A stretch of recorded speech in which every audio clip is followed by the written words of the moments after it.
Hey everyone, this is Nellie, founder of the 6570 Family Project, where we are becoming and building women grounded in a firm foundation of worth, esteem, and confidence.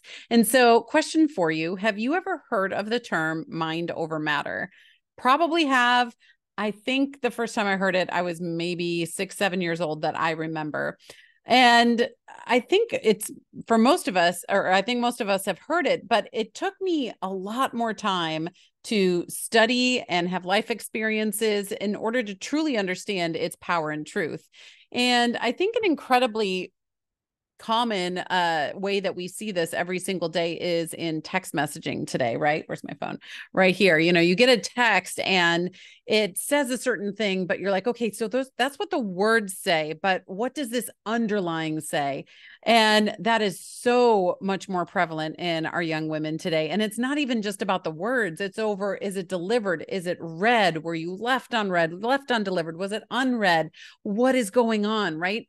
And so those are defining characteristics that you give somebody when you're reading their text or you're looking that they left you on read. And that is what our daughters are doing. And so they think they are mad, right? They don't like me. They are sad, whatever. Those are defining characteristics based off of emojis, not emojis, capitals, punctuation, lowercase, right? Delivered, open, all these things. Whatever your social media fish hook is, it's right there.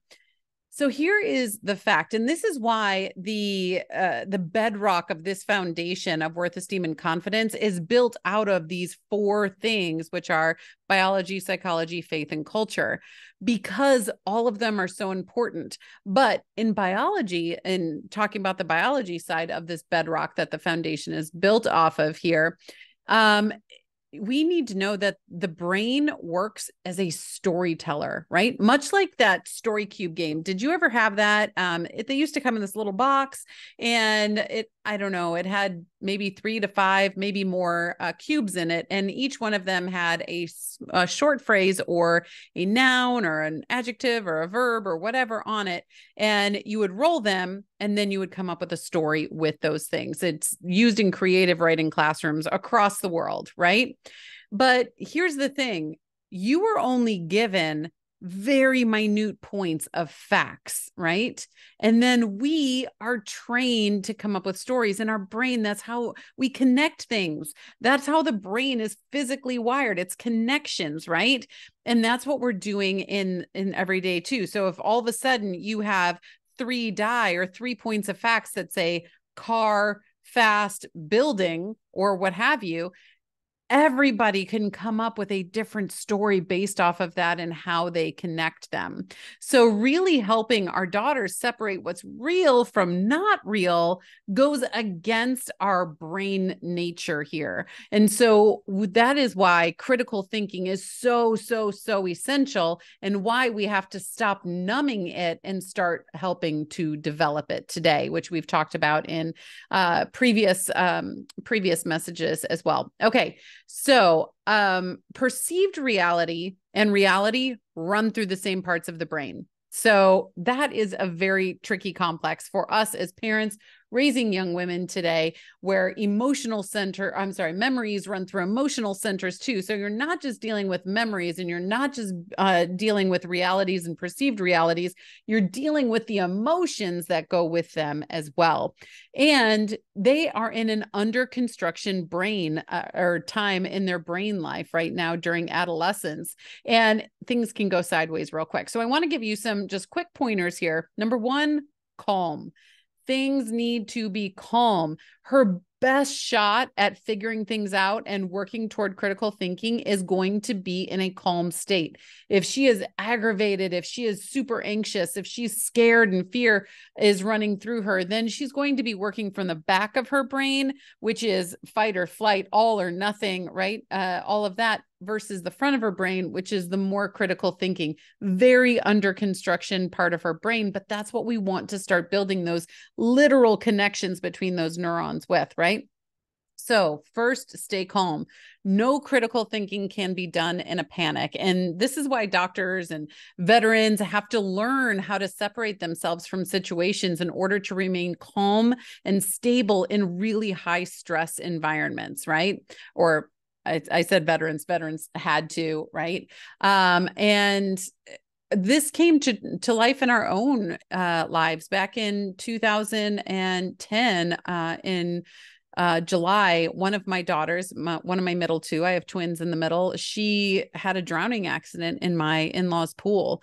And I went into just this very calm state. Once I saw there was an emergency around us, I went into this calm state. I did what needed to be done. I did the CPR. I got her to the hospital. I did the x-rays with her. We did all of the things. And it was not until hours later when I came home and that I just broke down, right? Then I became the mess. But during that time, I had to be calm, because if I wasn't calm, I wouldn't have been able to do the things that needed to be done to save Trinity, my daughter, right? So being calm is very important in separating what is real and what is not real. Number two is asking what is actually true. So I think what did I say? Car fast building, right? If someone's like, oh, there was this building and this car went so fast through it that it ripped the windows off and all this stuff. And like, wait, hold on. That sounds crazy. What do you actually know is true out of that? Well, there was a building and there was a car and it was going fast, right? Okay. Well, all of that other stuff is just the story around the facts that we know. Whittle it down, peel the onion, get down to the facts that we know. Make a list of the very few facts. And I'm telling you, so many times when our daughters are reeling and they're going through all of this emotional turmoil, when you whittle down the list of things that are actually for sure true, it's a very, very short list. But it could be powerful, whatever is on there, but it is a short list. And then you can start tackling through those things and go back and listen to the how to help let go of grudges that I did last week, if you missed that one. All right. And number three, understand there are other explanations and do not assume. Oh, it's so easy to assume, isn't it? That's our stories. Brene Brown calls them SFDs, right? Stormy first drafts is the PG version of the way to say that. But it's the story that we put together in our head about ourselves or the environment or what's going on or this story so that we can put the pieces together for us, right? But many times that story is not true, and it can lead us down to some emotional downward spirals that we don't even need to be on, and our daughters don't need to be on. So do not assume, and understand, hold on, there's actually probably another explanation to this. What is in your heart that makes you think this? That's a powerful question, you guys. If they're reeling and they're out of control and they're upset and you're like, well, these are the actual facts, there's other explanations. What in your heart is making you think that it could be this explanation, right? Usually 9 times out of 10, that's going to come down to their worth pillars. And you can go and download all of those, the 5 top things your daughter needs right now and how to help her get those in the resource section of NellieHarden.com. But you can go there and look. And it usually comes down to their worth, which is, are they being seen? Are they being heard? Are they truly loved? Do they belong somewhere, and do they have a purpose, right? And building that up, and really then you can start getting into that inside out world that's actually happening.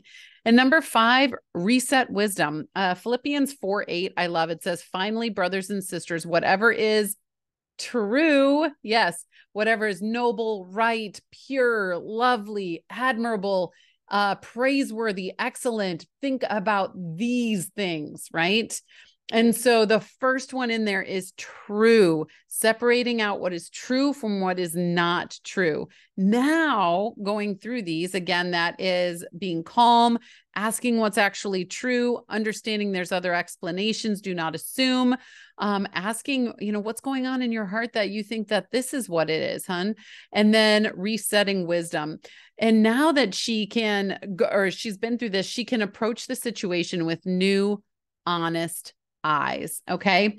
This is one of many reasons why critical thinking is essential in a thriving life, and that they learn how to do that best now in adolescence. We all know that what assuming can do, right? We've all heard that saying. I don't need to go through that, right? And at the very least, it leads to misunderstandings, but all too often it's disappointment, it's disagreement, relationship challenges, and distrust and can come along. And once trust is broken, it's really hard and time consuming to build it back up. So help her learn how to separate the real from the manufactured real, and then she'll be able to move on with those new honest eyes and look at the situation with a new perspective. Okay, guys, thank you so much for listening. Again, all the resources, all the things on NellieHarden.com. I would love to meet you in there. I'd love to meet you inside of Take the Lead, which is our program that is all about taking the family on a journey of loving and leading a daughter to a place that she loves and leads herself before she leaves home. Okay, guys, until next time, remember, out there, she's one of 8 billion. In your home, she's one of you. Use your time wisely. Okay, till next time, guys. I'll see you later.